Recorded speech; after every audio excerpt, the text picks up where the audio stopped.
안녕하세요. 이번 영상은 집안에 신중하게 생각하고 심어야 할 식물에 대해 말씀드리려고 합니다. 말씀드리는 내용들은 저의 개인 의견이고 취향이므로 견해가 다를 수 있음을 미리 말씀드립니다. 가장 신중해야 할 식물은 잔디입니다. 전원주택 하면 가장 먼저 떠올리는 게 넓은 마당과 잘 정돈된 잔디밭을 떠올리죠. 잔디밭에서 햇볕도 쬐이고 반려견이 있다면 같이 뛰어놀기도 하고요. 좋은 사람들과 바비큐도 즐기는 그런 상상을 하게 되죠. 그런데 잔디를 첫 번째로 꼽은 이유는 다름 아닌 관리 때문입니다. 아주 작은 면적이 아닌 이상 낫으로 잔디를 깎기란 매우 어렵습니다. 그래서 예촉이나 전동 잔디 깎기의 힘을 빌려야 하는데요. 구입 비용도 문제지만 무엇보다 보관, 관리, 사용법 숙지 등 부수적인 일들이 발생합니다. 이러한 일들에 취미가 있고 즐기는 편이지만 마냥 좋을 수는 없고요. 잔디 깎는 일은 귀찮고 힘이 들 때가 많습니다. 무엇보다 가장 문제가 되었던 것은 잔디의 생명력이 워낙 강하다 보니 구분 없이 마구 화단이나 텃밭으로 넘어와 번지기도 하고요. 이런 수목들 사이에 끼어 자라면 상당히 귀찮고 보기에도 좋지 않습니다. 그리고 주변에서 날아오는 잡초 씨앗 때문에 조금만 관리를 소홀히 해도 잔디밭은 엉망이 되어버립니다. 시중에는 잔디만 살리는 제초제가 종류별로 많이 있습니다. 가급적이면 제초제를 쓰지 않으려고 했고 참다 결국 한번 써봤는데요. 별 효과를 보지 못했습니다. 지금 이 자리가 제초제를 뿌렸던 자리인데요. 벌써 풀들이 다시 올라오고 있어요. 마당에 잔디를 심으려면 꼭 필요한 만큼만 미리 구역을 정하고 반드시 분리대를 설치하여 구분을 해야 보기에도 좋고 관리도 편리합니다. 분리대를 설치하는 방법과 종류는 여러 가지가 있는데요. 시중에 파는 잔디 엣지라고 하는 분리대를 이용해도 좋고요.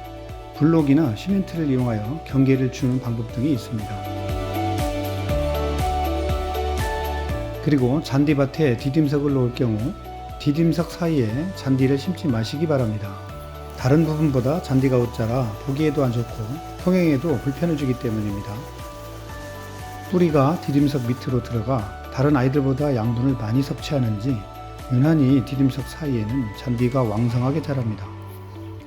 저는 디딤석 바닥과 사이에 시멘트를 채워 넣는데요. 이 방법보다는 블록이나 잔디 엣지로 경계를 준 다음 파쇄석이나 자갈, 화산석, 굵은 마사토 등을 채워 넣는 것을 추천드립니다. 그 이유는 시멘트 작업은 너무 힘이 들고요. 시멘트는 시간이 지나면 균열이 생기고 때가 끼는 단점이 있어 그렇습니다.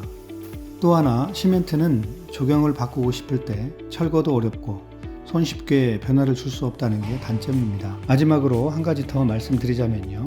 대부분 집이 완공되면 다음으로 하는 일이 잔디를 심는 일인데요. 잔디를 일정 간격으로 심고 나면 이 잔디가 언제 번져서 푸르른 잔디밭이 될까 조바심을 갖게 되죠. 그런데 조금만 여유를 가지고 기다리면 잔디는 금세 자리를 잡습니다. 늦가을이나 봄에 심으면 5월, 6월쯤 활착이 되어 점점 잔디가 번지기 시작하고요. 그 다음 여름에는 대부분 잔디밭이 완성됩니다. 그때부터는 일이 점점 많아지기 시작합니다. 그 시간을 못 기다리고 빠른 시일 내에 잔디밭을 만들려면 넓은 잔디를 사다 이식하는 방법이 있는데요. 그 방법은 두세 배의 비용 부담이 뒤따르죠.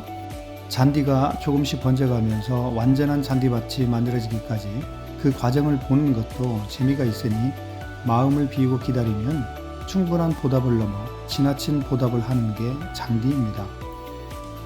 잔디는 욕심내지 말고 필요한 면적만, 감당할 수 있는 면적만 심어 절대 잔디의 노예가 되지 않기를 바랍니다.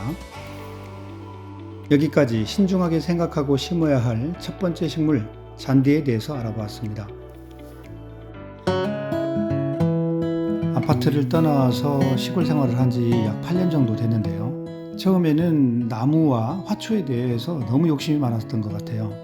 기회만 되면 나무 사다 심고 화초 갖다 심고 그랬는데 그렇게 점점 시간이 흐르다 보니 나무들이 성장을 하고 이 성장한 나무들이 이제 생활에 불편을 주기 시작합니다. 그래서 불가피 나무를 베어내야 되고 또 캐내야 되는 그런 상황까지 왔죠. 애써 키워온 나무를 베내기란 참 힘든데요.